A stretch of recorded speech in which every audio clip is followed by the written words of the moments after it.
And welcome back to my channel. നമ്മൾ കണ്ടിട്ട് കുറേ നാളായില്ലേ? ഒരു ലോങ് വീഡിയോ ഒക്കെ ചെയ്തിട്ട് ഒത്തിരി നാളാണ്, ഒരു നാല് മാസമൊക്കെ ആവുമെന്ന് തോന്നുന്നുണ്ടല്ലേ. അപ്പോൾ ഇന്നിതാ ഒരു സാറ്റർഡേ മോർണിംഗ് ആണ്. ഞാൻ ഇന്നലെ ഹോസ്റ്റലിൽ നിന്ന് വന്നിട്ടേ ഉള്ളൂ. എനിക്ക് എക്സാമും കാര്യങ്ങളൊക്കെ ആയിരുന്നു, ഇതുവരെ തീർന്നിട്ടൊന്നുമില്ല. എന്നാൽ ഇന്ന് രാവിലെ എണീറ്റപ്പോൾ എന്തോ വീഡിയോ എടുക്കാൻ നല്ല മൂടായിരുന്നു. കാരണം ഇന്നലെ രാത്രി മഴയൊക്കെ പെയ്തിട്ട് ചെടികളൊക്കെ കാണാനായിട്ട് നല്ല ഭംഗിയായിരുന്നു. അത് പോരാഞ്ഞിട്ട് എല്ലാം നല്ല പൂത്ത് നിൽക്കുന്നുണ്ട്.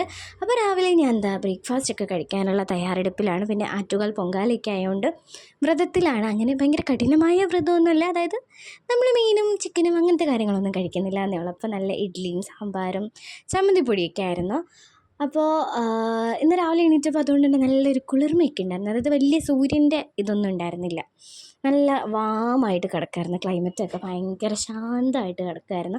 അപ്പം വീട്ടിൽ വന്നു കഴിഞ്ഞാൽ എൻ്റെ മെയിൻ പരിപാടി എന്ന് പറഞ്ഞു കഴിഞ്ഞാൽ മുറ്റത്തേക്ക് ഇറങ്ങുക, ചെടികളെ നോക്കുക, ചെടി നടുക, ഇതൊക്കെ തന്നെയാണ് കേട്ടോ. എന്നെപ്പോലുള്ള ആൾക്കാരുണ്ടോ, അതായത് എനിക്ക് ഏറ്റവും കൂടുതൽ റിലാക്സേഷൻ തരുന്നത് ഈ ചെടികളുടെ പുറകെ ഇങ്ങനെ നടക്കുമ്പോഴാണ്. പക്ഷേ ഇപ്പോൾ ഈ മാവൊക്കെ പൂത്ത് നിൽക്കുന്നതുകൊണ്ടേ നിറയെ പുഴുക്കളും കുറേ ഈച്ച പോലത്തെ ജീവിയൊക്കെ വന്നിട്ട് എൻ്റെ ദേഹത്ത് കടിക്കും. ഇതെൻ്റെ പുതിയ ചെടിയാണ് കേട്ടോ, മൊണസ്ട്ര. ഇത് ഞാൻ ഒരുപാട് ആഗ്രഹിച്ച് വാങ്ങിച്ചതാണ്. പക്ഷേ അമ്മ പറയുന്നത് പുഴു തിന്നതാണെന്നാണ്.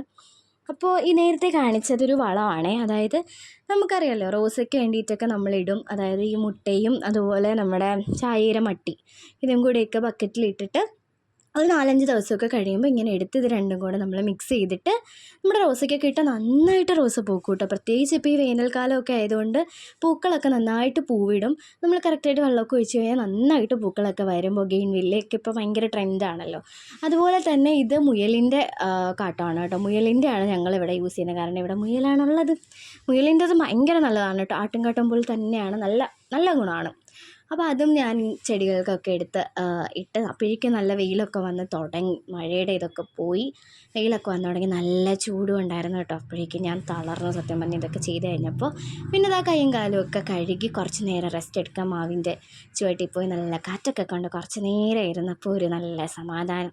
വിയർത്ത് കുളിച്ച് ഞാൻ നല്ലോണം വിയർത്ത് ചൂടും എടുക്കുന്നുണ്ടായിരുന്നു കേട്ടോ. ഭയങ്കര ചൂടാണ് ഇപ്പോൾ ഒരു 12-1 മണിയൊക്കെ ആകുമ്പോൾ എല്ലായിടത്തും. പിന്നെ ഞാൻ കുളത്തിലേക്ക് വന്നപ്പോഴാണ് കേട്ടോ ഈ ഒരു സംഭവം ഞാൻ കാണുന്നത്. അതായത് എൻ്റെ തവളയല്ല, ഏതോ തവള കയറി മൊത്തം മുട്ടയിട്ട് വിരിയിച്ച് ഫുൾ വാൽമാക്രി. അതാണെങ്കിൽ ഈ കുളത്തിൽ നിറയെ ഗപ്പിയുണ്ട്. അപ്പോൾ കുഞ്ഞു ഗപ്പികളും ഉണ്ട്, വാൽമാക്രിയും ഉണ്ട്. അപ്പോൾ എനിക്ക് അറിയാൻ പറ്റുന്നില്ല, ഇതിനെ കോരി കളയാനും നല്ല പാടാണ്. അതുപോലെ നിങ്ങളുടെ വീട്ടിൽ ഈ പായലുണ്ടോ? ഇതൊരു വലിയ ശല്യമാണ് കേട്ടോ ഈ പായൽ നിങ്ങളുടെ വീട്ടിലുണ്ടെങ്കിൽ, കാരണം നല്ല ബുദ്ധിമുട്ടാണ്. പിന്നെ എൻ്റെ വീട്ടിൽ വേറെ കുറച്ച് ആൾക്കാരും കൂടി ഉണ്ടെന്ന് അറിയാമല്ലോ, മുയലുകൾ. അപ്പോൾ അവരെയൊക്കെ നോക്കാൻ വേണ്ടിയിട്ട് പോയി. അവർക്കൊക്കെ അച്ഛൻ രാവിലെ ഫുഡൊക്കെ കൊടുത്ത് സെറ്റാക്കി വെച്ചേക്കാണ്. ഇപ്പോൾ കുറേ ആൾക്കാരായി, 10-20 പേരൊക്കെ ആയി വരുന്നുണ്ട്. അമ്മ ഇങ്ങനെ കൊടുക്കാനൊക്കെ പറയുന്നുണ്ട്, പക്ഷെ ആരും വാങ്ങാനൊന്നും അങ്ങനെ വരുന്നില്ല. നമ്മൾ കൊടുക്കാനായിട്ട് അങ്ങനെ നോക്കിയതുമില്ല. ഇതാണ് കേട്ടോ ഇപ്പോൾ നമ്മുടെ കൂട്ടത്തിൽ ഏറ്റവും കുറുമണീസ്. പിന്നെ ഇവരാണ് ഏറ്റവും വലിയവർ. മൊത്തത്തിലൊരു 10-15-20 അടുപ്പിച്ച ആൾക്കാരുണ്ട് 3 കൂട്ടിലൊക്കെ ആയിട്ട്. അപ്പോൾ ഇവരെയൊക്കെ രാവിലെ ഒന്ന് നോക്കി ഹൈ ബൈ ഒക്കെ പറഞ്ഞിരുന്നു. അപ്പോഴേക്കും അച്ഛൻ എവിടെയോ പോകാൻ വേണ്ടിയിട്ട് പുറത്തേക്ക് ഇറങ്ങി. അങ്ങനെ അച്ഛനെ യാത്രയൊക്കെ കഴിഞ്ഞപ്പോഴേക്കും ഞാൻ പിന്നെ വീട്ടിലൊറ്റയ്ക്കായി. അമ്മ രാവിലെ ഓഫീസിൽ പോയി. പിന്നെ ഇതാണ് കേട്ടോ നമ്മുടെ ലക്കി. ലക്കിയെ നിങ്ങൾക്കറിയില്ലേ? ലക്കിയാണ് ഇവിടുത്തെ ഏറ്റവും മൂത്ത കുട്ടി. ഇവന് ഒരു 11 വയസ്സൊക്കെ ഉണ്ട്. അപ്പോൾ ഇവന് 2 കണ്ണും കാണില്ല കേട്ടോ. 2 കണ്ണ് കാണില്ല, നല്ല പ്രായമുണ്ട്. ആളിപ്പോൾ അങ്ങനെ കുരയ്ക്കാറൊന്നുമില്ല. ഇടയ്ക്കൊക്കെ കരയുകയൊക്കെ ചെയ്യും. ഭയങ്കര സങ്കടമാണ് ഞങ്ങൾക്ക്. ഞങ്ങൾ സ്വന്തം മോനെ പോലെ നോക്കുന്നതാണ്. ഇവൻ മാത്രമല്ല, ലച്ചു ആണെങ്കിലൊക്കെ ഞങ്ങൾ സ്വന്തം മോനെ പോലെ അവരെ നോക്കുന്നത്. ലച്ചുവിനെ കാണിച്ചു തരാം കേട്ടോ. പിന്നെ ഇതാ ഞാൻ പഠിക്കാൻ വേണ്ടിയിട്ട് ബുക്കൊക്കെ എടുത്ത് വെച്ച്. എനിക്ക് എക്സാം ഉണ്ട് മൺഡേ. എനിക്കാണെങ്കിൽ ഒട്ടും ഇഷ്ടമല്ലാത്ത സബ്ജക്റ്റാണ് കേട്ടോ ഇത്. എനിക്ക് പഠിക്കാൻ ഒരു താല്പര്യവും ഇല്ലാത്തൊരു സബ്ജക്റ്റാണ്.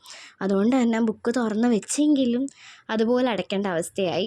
ഞാൻ തുറന്ന് വെച്ച അതേ സ്പീഡിൽ തന്നെ ആ ബുക്ക് കുറച്ച് കഴിഞ്ഞ് പഠിച്ച് വയ്ക്കുകയും ചെയ്തു കേട്ടോ. കാരണം നമ്മളെ കൊണ്ടൊന്നും നോക്കൂലേ. ഇത് വായിച്ചു കഴിഞ്ഞപ്പോഴേക്കും എൻ്റെ തലയിൽ കൂടെയൊക്കെ പലതും പറക്കാൻ തുടങ്ങി. പിന്നെ എനിക്കിഷ്ടമില്ല ഈ സബ്ജക്റ്റ്. ഞാൻ എന്തിനാണ് പഠിക്കണമെന്ന് എനിക്കറിയില്ല. പിന്നെ അപ്പോഴേക്കും അച്ഛനെത്തി. അച്ഛൻ പിന്നെ പുറത്ത് പോയിട്ട് എന്തെങ്കിലും പൊതിയും കൊണ്ടുവരുമെന്ന് എനിക്ക് നന്നായിട്ടറിയാം. അങ്ങനെ ആ പൊതിയൊക്കെ തുറന്ന് നോക്കിയപ്പം വാഴയ്ക്കപ്പമായിരുന്നു കേട്ടോ. അത് നല്ല മുരിഞ്ഞ നല്ല ചൂടോടുള്ള വാഴയ്ക്കപ്പം കണ്ടാൽ അറിയാം. അയ്യോ, എനിക്കിപ്പോൾ ആലോചിക്കുമ്പോഴേ കൊതി വരുന്നത്. നല്ല പഴുത്ത പഴമാണ് കേട്ടോ. നല്ല പഴുത്ത പഴം കൊണ്ടുണ്ടാക്കിയ വാഴയ്ക്കപ്പമായിരുന്നേ.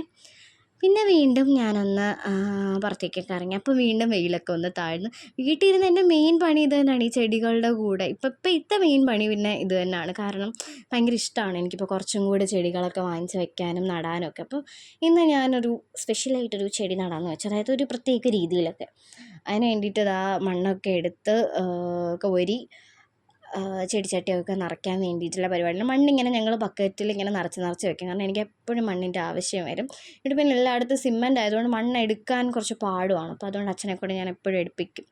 അപ്പോൾ ഇന്നിതാ ഈ തൂങ്ങിക്കിടക്കുന്ന ചെടിയുണ്ട്. ഇതൊരു പോത്തോസാണ്. പക്ഷേ ഇതിൻ്റെ ശരിക്കും കളറായിട്ടൊരു ഡാർക്ക് ഗ്രീൻ ബാക്കിൽ കാണുന്നത് അതായിരുന്നേ. പക്ഷേ വെയിലിൻ്റെ ആ ഒരു കുറവും ഇതും കൊണ്ടായിരിക്കും വേറൊരു തൈ മുളച്ച് വന്നപ്പോൾ അതിൻ്റെ കളർ ഈ ഒരു ലൈറ്റ് പച്ചയായിട്ടോ. അപ്പോൾ ഞാൻ വിചാരിച്ചു അതിനെ നമുക്ക് സെപ്പറേറ്റ് വെച്ചാൽ നന്നായിരിക്കില്ല. അപ്പോൾ അതിൻ്റെ ഇടയ്ക്ക് അച്ഛൻ എന്താ ലച്ചുവിനെ കുളിപ്പിക്കാൻ വേണ്ടി കൊണ്ടുവന്നേ. ലച്ചുവിനെ പുറത്ത് നിങ്ങൾ കണ്ടോ, ഫുള്ള് രോമമൊക്കെ പോയിട്ട് കൊച്ചിന് വയ്യ. അവന് എന്തോ ഇൻഫെക്ഷൻ വന്നതാണ്. രോമം ഫുള്ള് പൊഴിഞ്ഞു പോകുന്നുണ്ട്, അതുപോലെ ചൊറിച്ചിലും ഉണ്ട്. അപ്പോൾ ഡോക്ടർ തന്നൊരു സ്പെഷ്യൽ ഷാമ്പൂ ഒക്കെ ഇട്ടിട്ടാണ് ഞങ്ങളിപ്പോൾ കുളിപ്പിക്കുന്നത്. അപ്പോൾ അച്ഛൻ എന്താ കുളിപ്പിച്ചൊക്കെ ഇരിക്കുമായിരുന്നു ലച്ചുവിനെ. അത് കഴിഞ്ഞ് ഞാൻ വീണ്ടും ചെടി പരിപാടിയിലേക്ക് കടന്നേ. അതിന് വേണ്ടിയിട്ട് ഇതാ ഒരു റൗണ്ട് പൈപ്പിലിന് ചുറ്റും ഞാൻ ചാണകമൊക്കെ ആക്കിയിട്ട് അത് ആക്കി വെച്ചിട്ടുണ്ട്. പിന്നെ അത് നടാൻ വേണ്ടിയിട്ടുള്ള ഒരിതിലാണേ. അപ്പോൾ വീണ്ടും ആ ഒരിതെടുത്തിട്ട് ഞാൻ നമ്മുടെ ചെടി നടാനുള്ള ഒരു പരിപാടിയിലാണ്. ഈ ഒരു പൈപ്പ് ഉണ്ടാക്കാൻ വലിയ പാടൊന്നുമില്ല, എളുപ്പമൊക്കെയാണ്. പിന്നെ കുറച്ച് മെനക്കിടണം നമ്മൾ. അപ്പോൾ അങ്ങനെ ചെയ്തു. ഇത് വാങ്ങാനും കിട്ടുമെന്ന് തോന്നുന്നുണ്ട് എനിക്ക്. അപ്പോൾ ഞാൻ അടുത്ത പോത്തോസ് നടാൻ വേണ്ടിയിട്ടുള്ള പരിപാടിയിലാണ്. ഇത് ഞാൻ ഇതിന് ചുറ്റും ഇങ്ങനെ വെച്ച് കഴിഞ്ഞാൽ നേരത്തെ കാണിച്ചില്ല മൊണസ്ട്ര, അതും അതുപോലെ തന്നെ തൊട്ടിപ്പുറത്ത് ഞങ്ങൾക്ക് ഫിലോഡെൻഡ്രനും ഉണ്ട്. അപ്പോൾ അതിൻ്റെയൊക്കെ കൂട്ടത്തിൽ ഇതും കൂടെ വെക്കാമെന്ന് വെച്ച് ഞാൻ. അപ്പോൾ അങ്ങനത്തെ ഒരു ഐഡിയയിൽ ചെയ്തതാണ്. ഇത് കണക്ക് കണ്ടില്ലേ, ഇതെല്ലാം ഞാൻ ഇതുപോലെ പൈപ്പിൽ ചുറ്റി വെച്ചതാണ്. ഇനി ഇവിടെ മൊത്തം ആ ചെടി വെക്കണം. എനിക്ക് ഇത്രയും നാൾ ആ ഒരു ഐഡിയ വന്നില്ല, ഈ സിറ്റ് ഔട്ടിൽ ഇങ്ങനെ വെക്കാമെന്നുള്ളത്. ഞാൻ നേരത്തെ തൊട്ടല്ലാതെ കോർണറൊക്കെ ഉണ്ടാക്കി അങ്ങനെയൊക്കെ ചെയ്തുകൊണ്ടിരുന്നത്. അപ്പോൾ അത് കലാത്തിയാണ് നേരത്തെ കണ്ടത്.